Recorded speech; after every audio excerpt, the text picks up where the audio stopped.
So you think you're a Leninist, right? I mean, it's ambivalent. I'm a Marxist-Leninist. Is that the same thing? I I think Marxist-Leninist. Is that the so. same thing? Okay. Twitch is working. Oh yeah, I see us on the Twitch. There you go. All right. Okay, I think I did all of the things I was supposed to do. Let's do introductions. Solomon, who are you?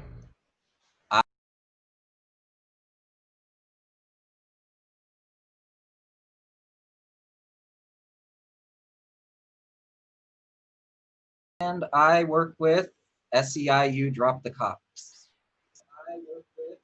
It turns out I'd accidentally muted you for part of that, but I'm sure it's not important, right?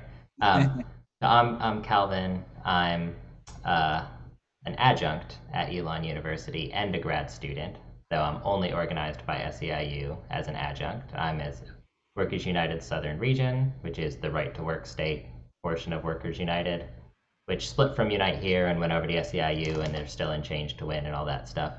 Blah, blah. Anyways, I'm in the Elon Faculty Union. I'm also associated with SEIU Drop the Cops. That's how we ran into each other. And then I think something that's important is that we both think we're Marxist Leninists. I always try to bring that up.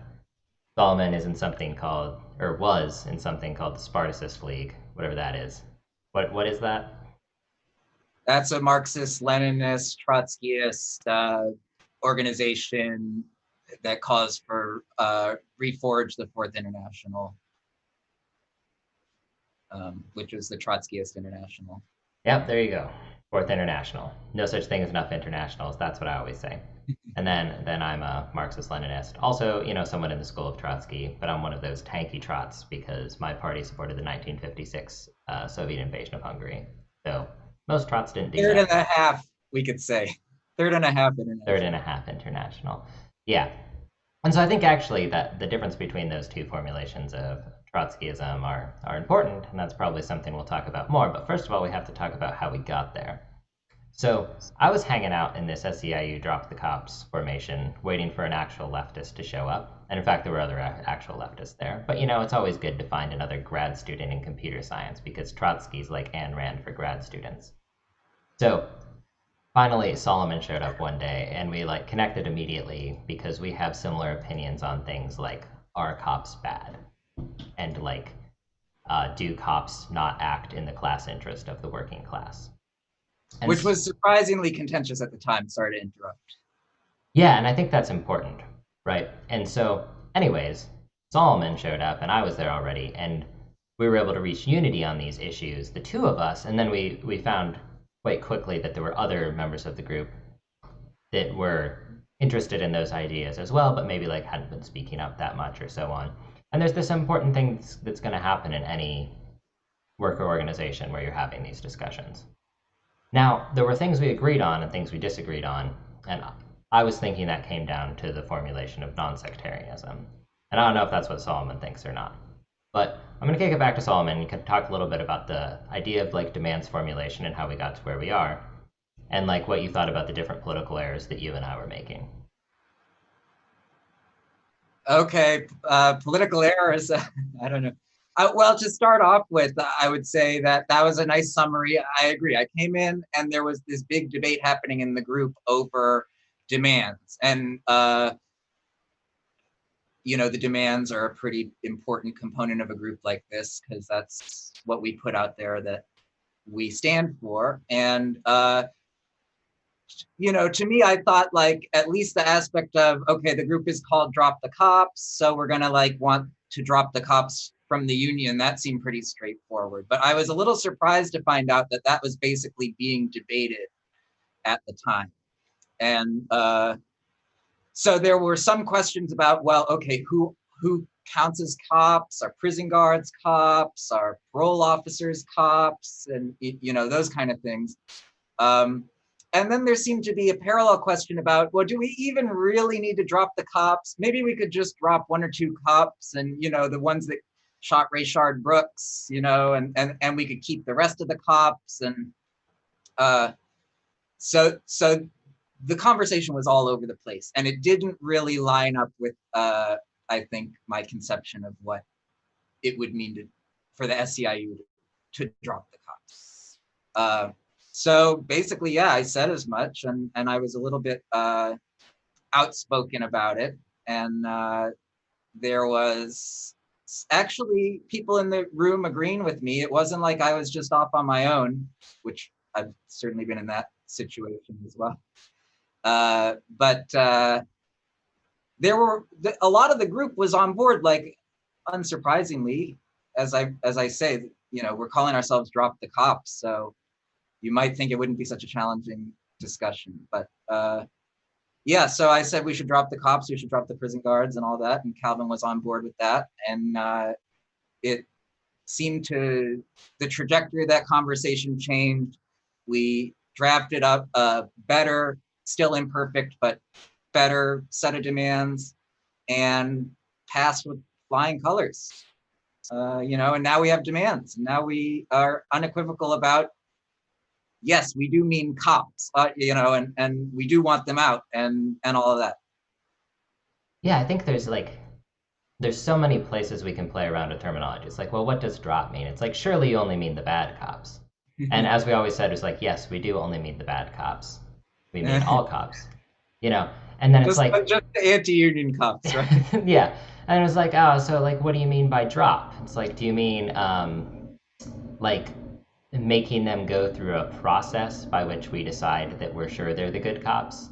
Like, no, I mean, we want them out of the unions, and really we want them out of the labor movement, right? But like SEIU is not in charge of that. We are as workers, but SEIU is not. And then it's like, well, what do you mean by cops? It's like, and we had this like really long 4-week conversation about like, well, surely a, you know, sworn law enforcement officer that carries a firearm is authorized to use lethal force and does so does not count as a cop if they're employed by a university rather than a municipality. It's like, no, that's not what we think. But we think that you're still a cop if it says University of Chapel Hill instead of Chapel Hill on your badge, right? And so these were all things that were like hard lines for us. And so then we're like, look, we're going to fight about these ones. But then there were also things that were softer lines, right? And one of those is an unarmed security guard a cop? And like, I think no. I think unarmed security guards have a closer class character to doctors and teachers who are not throwing out. Solomon thinks otherwise, and that's fine. We were able to just like budge that one through, and like, I want to throw the unarmed security officers out of the union too. I just don't think they're cops. So we're able to you want to throw out workers from the union? Workers from the union? Or they're not workers either. They're just some third. Oh, yeah. So I shouldn't even call them workers. And I mean, like, it's not even really a union if there's cops in it, right? It's a alien class interest within a working class organization masquerading as a union. I'm being a little looser with my terminology than we should be here. But like, what is the use value of an unarmed security officer to the working class? 0. So they're not a worker, right?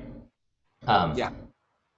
I don't know if they're a cop or not because there's like no, to my knowledge, clear theoretical definition on what a cop is. Special bodies of armed men, I guess, right? So you're saying they're not armed, so they're not, I don't know, it feels a bit pedantic to me. I mean, you know, they'll beat you up. They'll call the cops. I mean, you know, they're big and strong. And on the other hand, they usually have something, a flashlight, you know, a mace or something. So we can ask which ones are the unarmed ones in the first place. And I think like we can rehash this and stuff right now, but like ultimately we decided it doesn't matter. That's the consensus we came to. We said, hey, this is a case where SEIU Drop the Cops does not need to answer the question of, is an unarmed security guard a cop? We didn't have to answer that question because that was a case where we could apply this idea of non-sectarianism, of working within different understandings of leftism or words or semantics or anything, right? And so we got into, I think, a somewhat detailed conversation, and I know I did at least with a few other members of Drop the Cops as well, about like, what can we budge on and what can't we budge on? And to me, that got into this broader concept of like, is budging on issues an acceptable tactic, because the only reason we got demands through was by not budging on some issues. And then equivalently, the only way we got them through was by budging on some. And so this, to me, is non-sectarian. Are we going to be sectarian about some things and not others? And is this a good tactic? So I want to ask you, Solomon. I know what I think. But is non-sectarianism good? Is it a necessary evil? Is it something else? What do you think? Yeah, great question. So I think that basically what you're saying is right, that there's this workers movement, SEIU and the various unions and labor councils out there. They're not us, right? They're not necessarily socialist in their leadership. But nonetheless, that's the workers movement. That's who we need to be speaking to, and we need to have something to say. And we shouldn't be trying to distance ourselves and say, oh no, bad. I mean, we have to be critical, and I think that's what we're doing in Drop the Cops. But critical, but not dismissive, in the sense that we need to have a perspective of winning over this movement and getting it to draw a class line that we're trying to draw as well, and say that this is the working class and that's who we're fighting for. And as long as there's cops in there, then that's not working. So it needs to be paramount to say, get the cops out. Also, we do need to be talking about drawing a class line, but in terms of our work within the unions, like I say, they're not right. They're not socialists. They're not communists in their leadership. The members are all over the place. That doesn't mean we get a free pass, to like ignore them, or just place them as some kind of like external bad guys who we're opposed to. But it also doesn't mean we can endorse. We need to fight against that class collaborationism and the misleadership. I don't know if that answers your question. I mean, I think it does, right? It's like non-sectarianism is necessary. And so like whether it's good or not is sort of ambivalent. You're going to have a difficult time reaching whatever your goal is, which is, world socialism or something like that, without going through these trade unions. Like they're the big working class organization. And to take a big trade union, to take a union like SEIU, which is anti-communist, which is class collaborationist, which is defending killer cops, which is raising tons of money to donate to what we would call cop candidates, like the Democratic Party ticket, doing all these things that are pretty terrible for the working class, right? Like SEIU, not an ally of the working class, but it is a body of the working class. It is made up of many workers and an alien class influence in terms of the policing presence within it. But that large body of workers is a body that it's a mass organization that as communists and socialists, we should be engaging with. And we should not say, hey, I'm not going to work with SEIU because they have cops in there, because they donate to Democratic candidates. We don't want to allow that to happen, but we can't just abandon the working class and go off and do whatever it is that Trotskyites do, right? Or sorry, Trotskyists. I'm sorry, we're in mixed company today. We have to be careful about what we call the Trots. And so non-sectarianism is the tactic by which we engage in revolutionary organizing. And like before we got on call, it was like the question of the China question. Like, I don't really need to know what the position of like the class character of China is by every worker in the SEIU in order to know that's a body that I need to be organizing in and fighting for. I think it gets into a question of like, when do we apply non-sectarianism? Like, is the China question a question of that, which maybe it's not, right? Versus when do we not apply non-sectarianism? And I think you've put forth this idea of a class line as something you can't budge on. Like, what are some other things what are a few examples of things that you're willing to work with within SEIU and things that you're not? Examples, what I would work within SEIU versus things that I would not. Yeah, so you won't move on setting a class line against police, but there's probably, you're not going to move on bourgeois elections either, right? No. But you can move on. Can you move on the class character of China? You mean like could I say, oh, China is capitalist, state capitalism because they're against my Well, most imperial necessarily, I think it's overlords? not what you think. Like, can you shut up and work with people that think China is it? Whatever you think, which you don't have to answer the China question. Can you shut up and work with people that have a different position on the China question as you in order to work in SEIU? But you can't do that with cops, right? Right. No, I think that would be okay within the union, right? But it wouldn't make sense like in a party or something like that. It's all contextual. Um, So when you're making those decisions, there's some kind of reasoning that's going on. When you're saying like, oh, in the party we have to be consistent on this issue. So in the party you have to agree on the China question and the COP question. In the union you have to engage or agree on the COP question, but not on the China question. And then maybe there's like broader things, like maybe you're engaging in bourgeois. Like I don't know what would be a more mass org than the union. What you could go past that. Maybe there's like an intermediate socialist org in between the party and the union or something. you're thinking What a what? like DSA, right? They're always Oh, I was coming. thinking of drop the cops actually. Oh, okay, drop the cops. Yeah. Well, we're in the union. I mean, is that not right? I don't know. I think it's like unclear. Is drop the cops a caucus of SEIU? It's distinct from the general membership, right? For sure. It doesn't have the union bureaucracy, so it's a different organization, even though it's a component of a larger organization. Yeah, it's a bit ambiguous. So, what do you look for when you're deciding what issues you can, I guess, accept alternative viewpoints on, and which ones you can't? What's the analysis that happens there?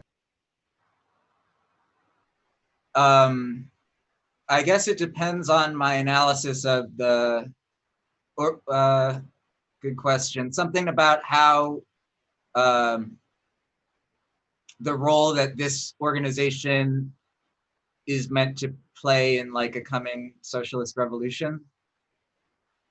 So like you talk about a vanguard party, it doesn't make sense for the vanguard party to be taking on, liquidationist or bourgeois politics. Uh, the union it's forming on its own.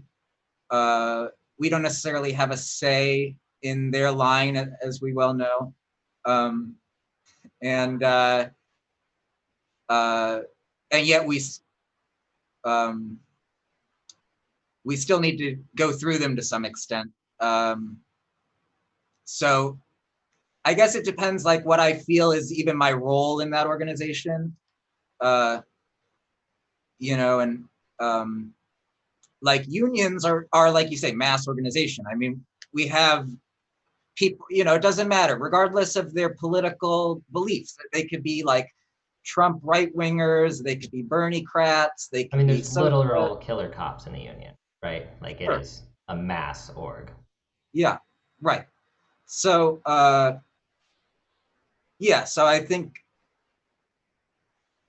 once you have an analysis that says we actually do need to participate in the union, we do need to fight for the union to take on a class line, expel cops, that sort of thing, then you have to start thinking about, okay, well, where am I going to have to compromise in order to make that possible? But when you're coming up with your own political lines, or your own party lines on stuff, then I just don't see that calculus doesn't come into play for me, I guess. Yeah, I guess I view a difference between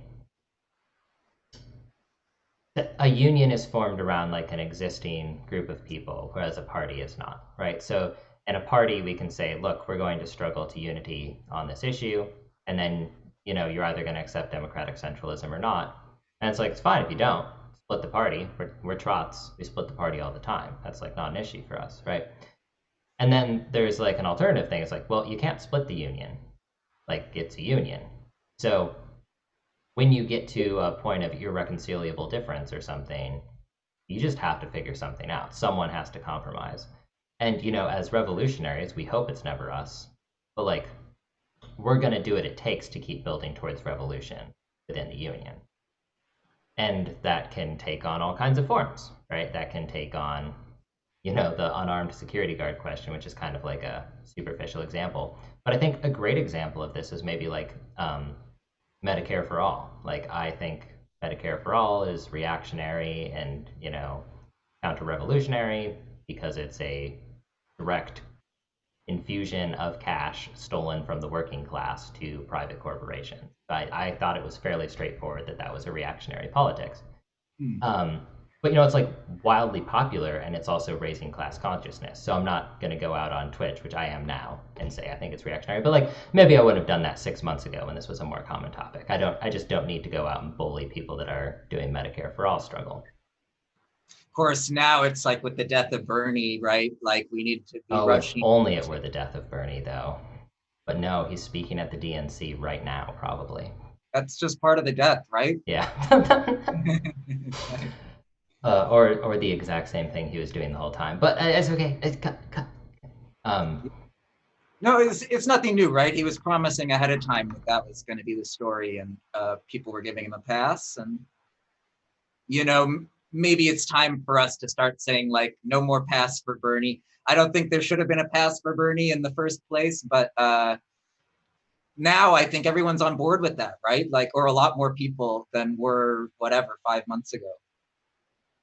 yeah, I think that this is something we've talked about, and actually that I think we've talked about in Drop the Cops as well, is it may become the case where Drop the Cops will have to take some form of position internally on bourgeois elections. I don't know how or why that would happen, and I would think that that's something that Drop the Cops should stay away from.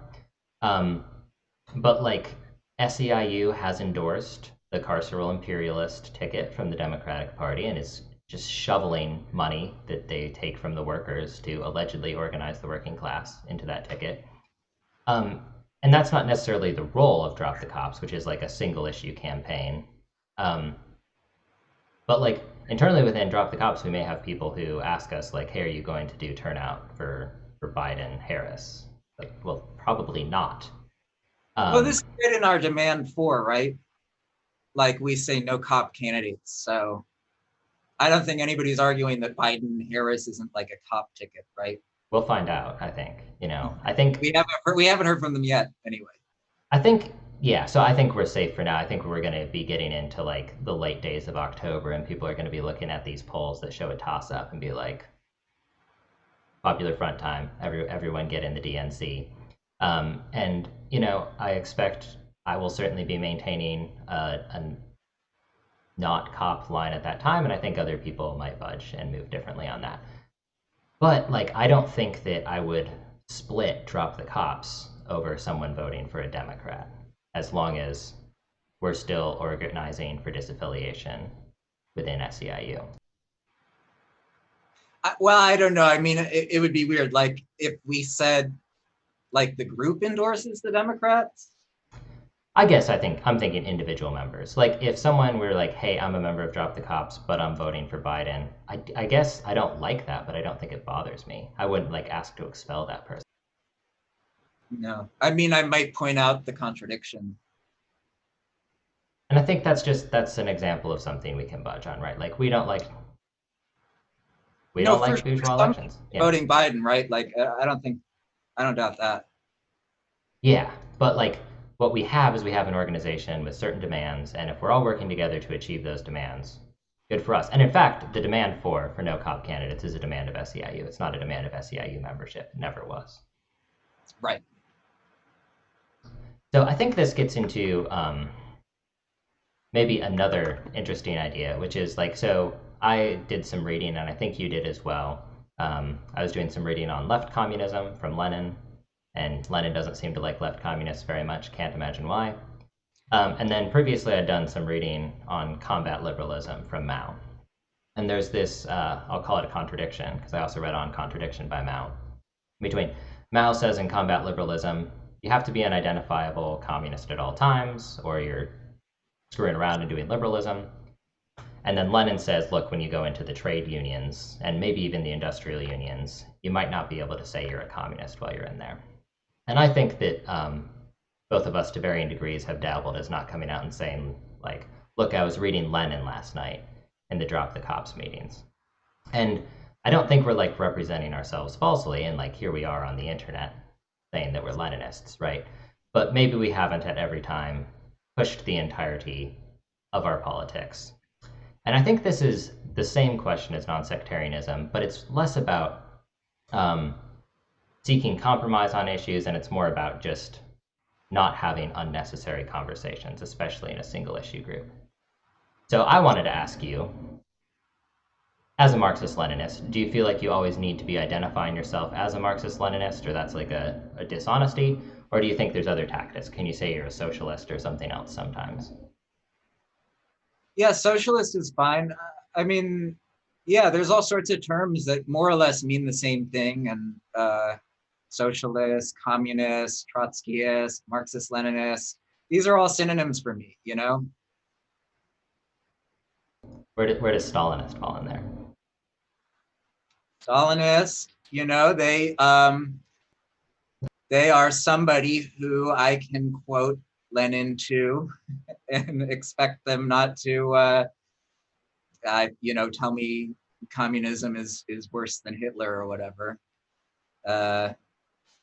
But we do part ways on certain things like the Popular Front or the class line in a lot of cases. And I wouldn't call it a synonym, no. And I wouldn't call it a synonym with Marxism, Leninism either. All right, well, we're going to start a fight with Freedom Road Socialist Organization on the Not a Podcast. Tell them they're not Marxist-Leninists. I think, you know, to me, Stalinism is a straightforward case of non-sectarianism, right? Like, I'm going to differ with them on a by-issue basis. I'm not going to question their like level of commitment or whether they're part of the left. I'm not going to question their revolutionary potential. And I think we're going to have a different position on. Actually, I suspect Frizzo will not go for Biden-Harris this year. I think they're staying away from Popular Front right now. But like Freedom Road Socialist Organization semi-regularly endorses Democrats. And I think that's like not a completely unreasonable thing. I don't think that's an incorrect interpretation of their internal politics. I just think we have certain irreconcilable political differences. And that's why I'm not in Frizzo, right? Yeah. So I guess you're saying you don't think it's a contradiction. You just think it's wrong for other reasons or something? So I guess I would say I think it's a contradiction, but I think it's possible that it's not a contradiction, and I'm not willing to fight about it outside of a party. I think internally within a party, yeah, I'd split Frizzo if I were in Frizzo over endorsing a Democrat. That's fine. Like, they know that I'm not in Frizzo. But in terms of like working together and like being in coalition in the streets and working together on something like, I don't know, you know, if I'm forming workers' councils or something and someone from Frizzo's there, like, we're on the same team. There's vanishingly few specific applications of the politics where we're going to differ in the streets. And so, you know, we can be comrades. Totally agree. I mean, you know, Stalinists, they're still much closer than anarchists or Democrats or any of that stuff, right? I mean, like, we need to win them over directly, but we don't need to go around bad mouthing them and telling everybody how terrible they are. That's my view of it anyway. Like, most of the stuff you hear about Stalinists in, you know, here in the belly of the beast is like bogus, right? It's just like McCarthyite slander. So I think it's important to defend against that kind of stuff for sure. And probably there's a lot of stuff we can work together on as like a united front. You know, like you can work together on some kind of issues without, you know, saying, oh, now we have the same politics, now we're in the same org, we're, you know, happy family or whatever. I think you said something really important there at the end, which I was hoping we would get to earlier, but I didn't want to drag us too far off topic, which is we can work together on an issue. And to me, that is the genius of police disaffiliation generally, but drop the cops specifically. There's other disaffiliation campaigns going on. There's no cop unions over in the AFL-CIO, and some of the constituent unions of the AFL-CIO have their own campaigns now. AFSCME's got something great going on. We're very supportive of them, of course. I think just, yeah, sorry, I was just going to say, it's like Trotsky United Front. March separately, strike together, United Front against fascism.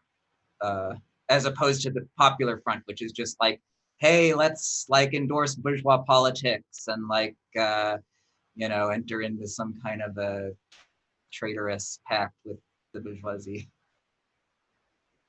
just breaking out the traitors word, just like straight to it. Like, look, if you ever, you know, I think that in the belly of the beast, there are times where popular fronts might be happening outside the belly of the beast, where we would, or that I would not offer criticism of that from my position, and I feel like maybe that's something else. But I think you brought up this idea of an issue, and I like issues because I feel like that completely and immediately determines where I apply non-sectarianism. So when I was in Drop the Cops, I could budge on everything, and I told people this, I could budge on everything except police disaffiliation. If you want to say, like, we support police disaffiliation and the Biden-Harris ticket, I'd be like, ooh, I really don't want to do that, but, like, we need a police disaffiliation campaign. If this is the only one, I'll be here, right? So actually, you know, you're more of a stickler than I am then, because I signed on even thinking that unarmed securities are police, right? Yeah, so I think I would have accepted certain different formulations of police. For example, I was willing to accept a campaign that did not include prison guards as a demand. I thought there should be, well, I mean, you could actually say that maybe it would make more sense for there to be separate campaigns related to prisons and other forms of policing. Perhaps there are, you know, internally consistent, to the best of our knowledge, visions of the left that reckon with those two things differently. Maybe they want them both out of the union, but maybe they think of them as different, I don't know, different organizations or affiliations in some way. I could very easily see you have a separate police abolitionist and prison abolitionist caucus in SEIU. I don't think it ever happened. Everyone I know is in favor of police and prison abolition or neither. But like if that was the way it had to go to get the NAGE, the National Association of Government Employees, which is like the big cop union in SEIU, that's what it takes to get all their police bargaining units out. Like, sign me up, I'll come back and clean up prisons later, or I'll start a parallel campaign to clean up the prisons. Not a big deal for me. And I feel the same way about a lot of these other things. Like, I really don't like probation and parole officers, right? Not a big fan. But if that had to be a separate campaign, that wasn't a deal breaker for me. So that's what I was thinking. I think it has to be disaffiliation of at least city and like county police officers and maybe federal law enforcement. But I think there is this idea of law enforcement that's more specific than special bodies of armed men. And I would have been willing to draw the line there if someone could produce some argument that that was a viable tactic going forward. That's what I was thinking. I don't know where you were at on that, but that was how I was applying the theory. I mean, I honestly didn't know what was going to come of it. You know, I came in and I was like, wow, I don't even know if this group is going to be able to get demands passed at all. Like, there was a significant contingent of people who thought that, well, right, we were told we were anti-union. You know, it's like, oh yeah, like you can't drop the cops. There's cops in the union and that's anti-union or whatever. Like, so I didn't fully think through. I was more just like, okay, let's see what we can get, you know, now before it's too Classic late. trot. Like, I'm just gonna run it as far left as I can, lose everyone, blow up the coalition, just get like my 4 people together, have the absolutely perfect politics and accomplish nothing. Yeah, no, I mean this is why I Well, majored I in don't left think you communism. landed on perfect politics. So what? So you were just gonna do like some sort of optimizing function of like how far left can I get a majority or something? Is that what you were thinking? Well, we didn't even have a democratic process at the time. I mean, it was like really ad hoc. The whole thing felt very ad hoc. I had no idea what what by what process these demands were being written, because I was sitting in these Sunday meetings and like it's just totally, filibuster, gridlock, no progress is happening, and yet every meeting there's a new draft of demands that nobody likes. So I was just chiming in. Really, honestly, I was just saying, hey, I kind of think like this doesn't make sense. So I was just looking at demands, what part of it doesn't make sense, and what if I tell them that it doesn't make sense? And actually, the response was even better than I was expecting. I think you touched on something else that was really important there, which is maybe a way to define the limits. So you mentioned the filibuster, and I think, I organize in a lot of different groups, and I think people filibuster all the time in meetings. I don't know if it's intentional or not, and I know some percentage of the time it's intentional because it has to be, right? There's material evidence that that's what's happening. So one of the ways to have an effective organization is not to make things too broad. You don't want a cop to feel comfortable being in Drop the Cops because that cop is going to tear up all of your meetings, right? And I think that um, this is this idea of like getting the cops out as anti-union. It's like, personally, I think it's anti-union to be in solidarity with people that kill workers. That's Yeah, like a big cops deal are to me. anti-union, Yeah. right? And so like that's not really my union sibling, right? Like somehow we got forced into this same organization by basically the ruling class one way or another, right? And so when I'm thinking about like how far am I willing to go, it's like I'm willing to go as far as I need to disaffiliate cops, and then I'm going to draw a precise and extremely hard line at disaffiliating cops. And anyone that's not on that page should go find a different organization or something, right? And that can include me forming a different organization if I find out I'm in a minority and we're in a majoritarian organization, right? These are all things that are fine. But the precise application of like how far you'll go and how far you won't is also an organizing question in addition to a political question. And I think this loops back to the like, I'll compromise on what I need to get to a revolutionary position. There are smaller struggles as well as larger ones, which is like, what can we compromise on or not compromise on to get to the point where we can actually have meetings? And I think this is a question that has been failed in many groups. I would argue that DSA's efficacy has been hampered by not being able to take hard lines against Bernie Sanders or hard lines for Bernie Sanders, right? It seems like they're losing locals when they go in for Sanders. And so you spend all your time talking about Bernie Sanders instead of doing socialism. I think we had the same issue in Drop the Cops, where we had people that like, they really weren't going to say they were pro-cop, but every time you would do something that's anti-cop, they'd say it's anti-union. And we had to work through that and get to a point where those people didn't want to be in the organization. Mm, yeah. And I think it seems that we got to that point. I mean, I think the demands are great. You can go through them and say what you don't like about them. I know you don't like our demand two, which for those people that are watching and not looking at it is actually, you'd say what it is. I don't even remember what it is and what your thoughts on it. It was definitely worse to begin with. It started out as this kind of like reformist, defund and the police and, whatever. It didn't mention Democrats in particular, but it was like read between the Oh, it lines. had like Medicare for all and stuff in it, right? It was like Green New Deal, Medicare for all. This will make policing go away. It just seemed like a lot of legislative demands for the Democratic Party to take up. Like, I didn't understand even where SEIU fit into that demand. Now it's a bit clearer what's going on with that demand. I don't know. I don't have it in front of me, but I do think we reworded it in such a way that it does more or less feel directed at SEIU. My issue with it is I thought it could have been a good place to draw a class line, like I've been talking about, draw a class line. And Draw the class line for me, Solomon. Where's the class line? Tell me what it is. Where's the class line? Well, in this case, it's like, okay, cops are representatives of the bourgeoisie. They're there to enforce bourgeois law. And so because we have the bourgeoisie and the working class at odds with each other by their very nature, cops are anti-worker. So How's putting that it, become a demand? Like, where are you going with that? oh, I'm sorry. It's just that in demand two, I think is the one we're talking about.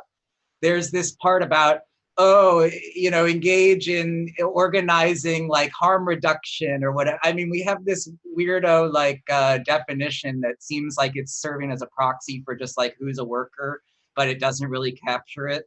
And like, and it I guess it kind of seems like it misses the point a little bit from my perspective.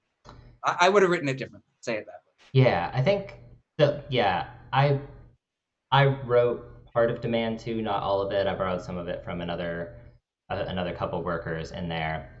And there's this basic idea, I think, that is we understand it, I believe, as like a utopian error, which is like if we eliminate the root causes of what the state alleges to be crime, which is something else if crime even exists, then we will eliminate the causes of policing.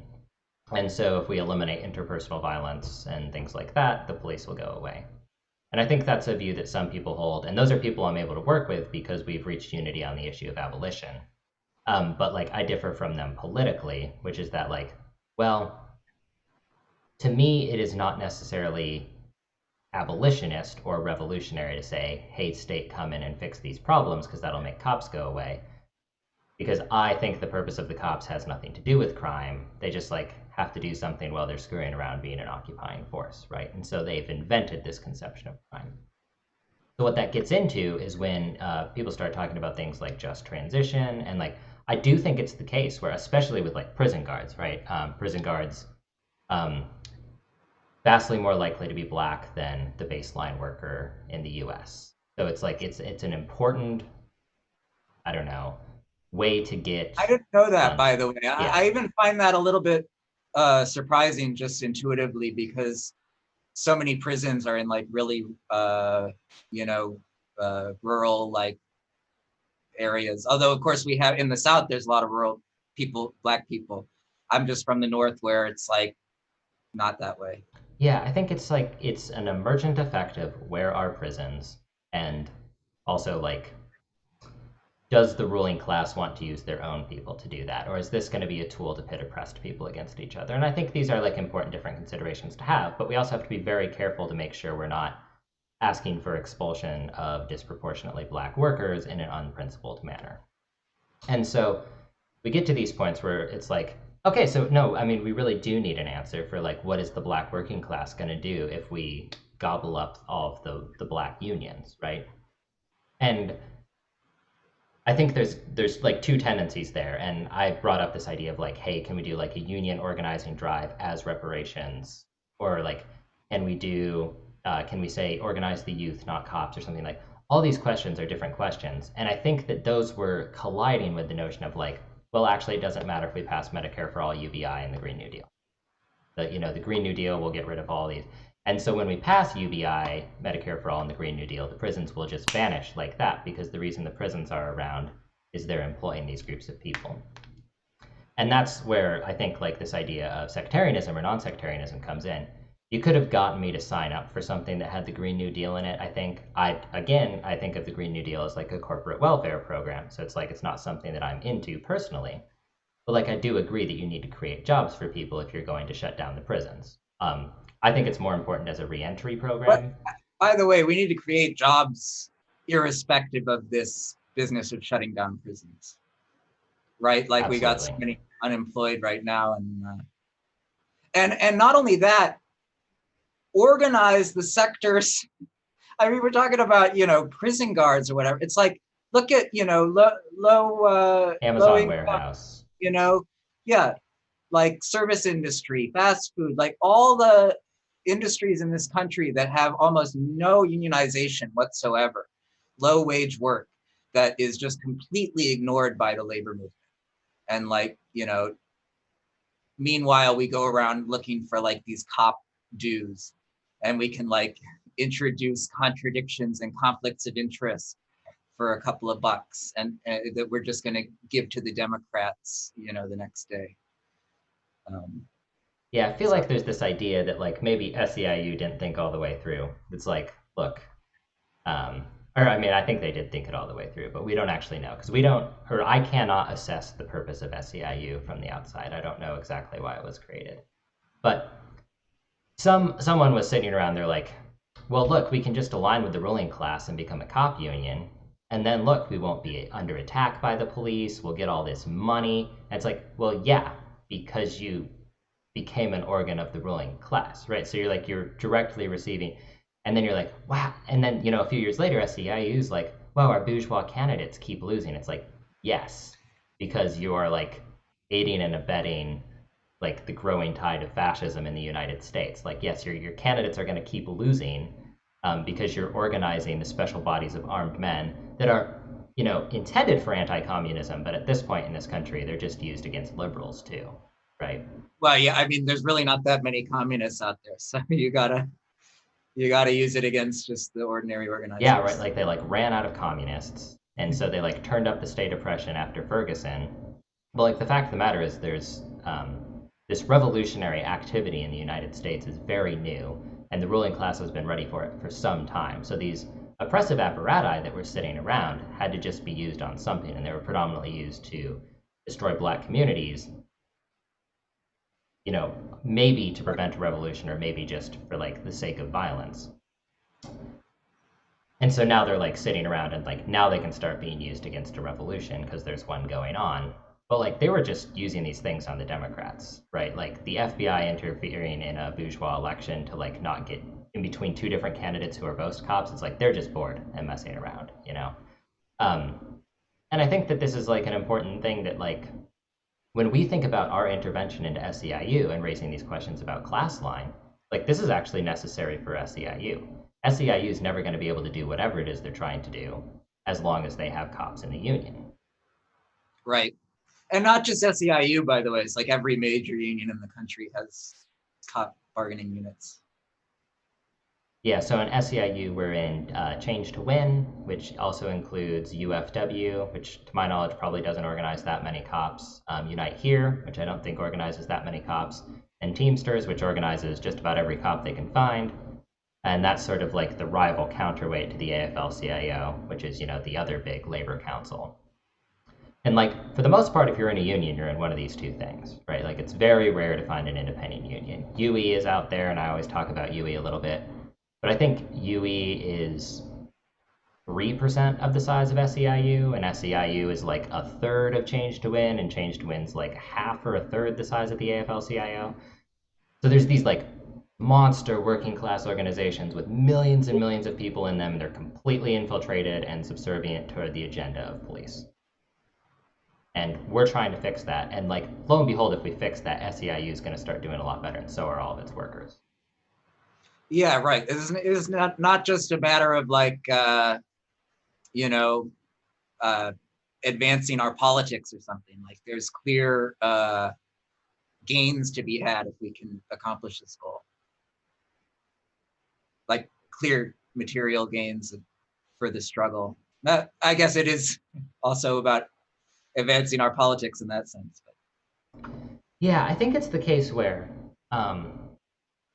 you and I recognize SEIU, and in fact, every union, since police unions are not unions, as having the same class interest as us. And we recognize the working class as having the same class interest, which in abstract is revolution, right? It's something. The society, Yeah. social, yeah. So when I am advancing my own politics in SEIU, it would be very odd for me to like have those politics and not think that's also supporting SEIU. It just so happens that I'm also, a historical materialist, and so I would say that scientifically, advancing my politics in SEIU will support SEIU. Every single available piece of evidence suggests that SEIU will be better at anything it's doing that isn't evil if it throws out the cops. Just how it is. And so I think it's important to make sure that you respond to allegations of things like selfishness and personal politics. So this way, it's like, well, yes, I mean, I believe these things, but also they work, and I work, and like I have certain levels of organizing abilities, and also like I don't want SEIU to lose all of the time, which is what it's been doing for 20 or 30 years now. And so when I intervene as a Trotskyist or a Stalinist or a Marxist-Leninist or whatever I am at any given time, not because I hate SEIU. I'm not trying to destroy SEIU. I'm trying to get SEIU to do the things that it kept telling me it was going to do, which SEIU showed up and a workplace struggle and was like, hey, you need to affiliate with some union, we have some expertise. And I was like, great, fantastic, and signed on, and then found out I was in a union with a bunch of killer cops. And then I realized why I was losing all of the time, right? In order to get a union at my workplace, I have to get those killer cops out of the union. That's just how it is. It's a breach of solidarity. I'm never going to be able to build a movement for the working class while they're in here. And equivalently, SEIU is going to keep losing these unionization votes because they don't understand solidarity. They don't understand what workers are. They just don't have basic political questions that they can answer, because really what SEIU is thinking of itself as right now is the fundraising arm of the DNC. And that's just never going to get them that far. Right. No, it's total disaster. I think there's this like joke going around that the AFL-CIO is just like a piggy bank that the DNC raids every 4 years. And it's like, you don't have to do that. You can actually unionize your workplace. I'm going to check the notes and see what else we're talking about. Or sorry, do you want to respond to that? There was something I was thinking as you were talking, and now it's left my mind. So while you're looking at your notes, let me see. Something about, we were talking about politics and Marxism, materialism. Basically, I think there's this liberal notion that like, if you really believe that your idea is correct, then that's like that's the definition of sectarianism or whatever. Like, if you just try to advance a particular perspective.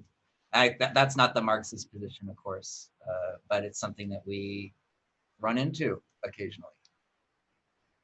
Yeah, I think that's a good point. So I think there's like two different theories of change that butt heads in between leftists and liberals, right? Liberals always think that watering down your message is going to make you stronger, and Marxists don't. Now, you could argue that in most cases, Marxists think refining your message and making it more scientifically correct is always better, and it's not. The limit of that is non-sectarianism. So on one side, we have liberals that say, literally never take a stance on anything ever, no matter what. If someone is like, do you think, being alive is better than being dead, you have to say like, no, I think we should sit down and have a conversation about it.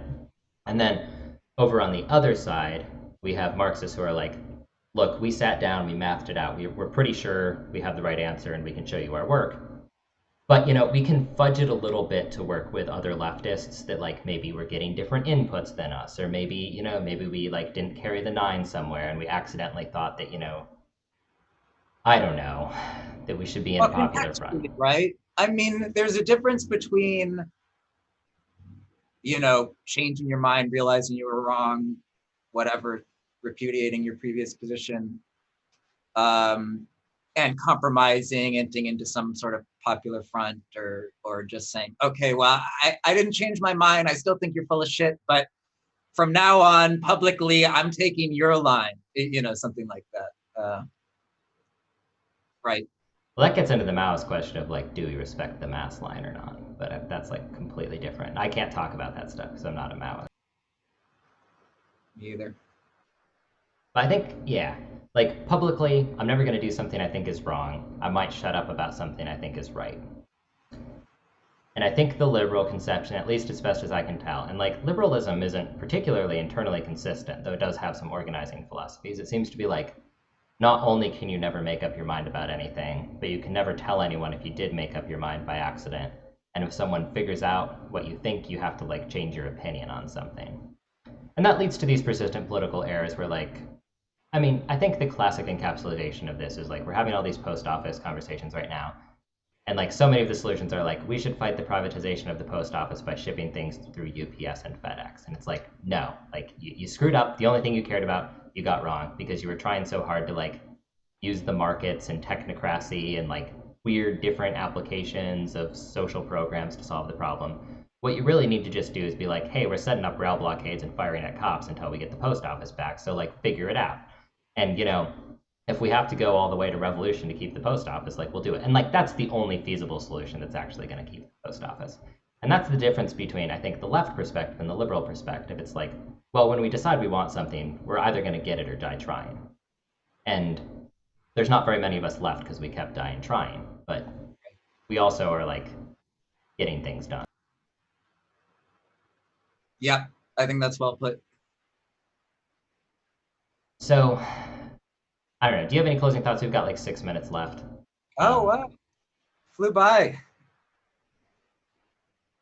Closing thoughts. Did we miss out on any of the topics you wanted to cover? I mean, we can talk about Trotsky versus Stalin if you want, but it's difficult for me to like heavily defend Stalin because I'm not actually a Stalinist. I'm just someone who is, frequently defending Stalinists, and I think you are too. So like, it Yeah, would be it's odd for very two Trots to skeptical, defend right? Stalin to no one, right?